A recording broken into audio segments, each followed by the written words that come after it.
నిజామాబాద్ జిల్లా బోధన నియోజకవర్గ వ్యాప్తంగా కురిసిన వడగండ్ల వానకు రైతులు వేసిన పంటలు నేలకొరికి అపారమైన నష్టం వాటిల్లింది. ఎమ్మెల్యే పొద్దుటూరి సుదర్శన్ రెడ్డి ఆయా మండలాలలో విస్తృతంగా పర్యటించి నేలకొరిగిన నీటి మునిగిన పంటను పరిశీలించారు. నష్టం జరిగిన పంటలను పరిశీలించి ఎంతవరకు నష్టం జరిగిందని అంచనా వేసి నివేదిక పంపాలని అధికారులను ఆదేశించారు. రైతులు ఆందోళన చేయవద్దని, అన్ని విధాలుగా రైతులను ఆదుకునే విధంగా చర్యలు చేపడతామని హామీ ఇచ్చారు.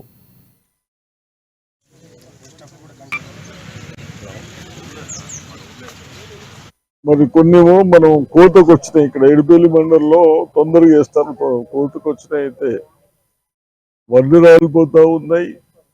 ప్లస్ కోత కూడా కష్టమవుతుంది. ఇంకా 4 రోజులు వరి ఏర్లు ఒక 2-2.5 ఇంచుల కంటే లోపల పోవు.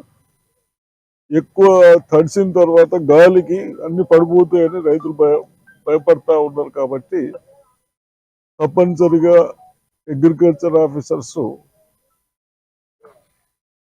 ఏ విధంగా వాళ్ళకు మనం బెనిఫిట్ చేస్తాం, ఎక్కడ ఏ పంట ఏ ఊర్లో ఎంత డ్యామేజ్ అయింది మీరు అన్ని రికార్డ్స్ చేసి పెడితే మన ఆఫీసర్లతో మాట్లాడి మనం ఏం చేయగలుగుతాము అది పరిశీలిస్తాం తప్పనిసరిగా.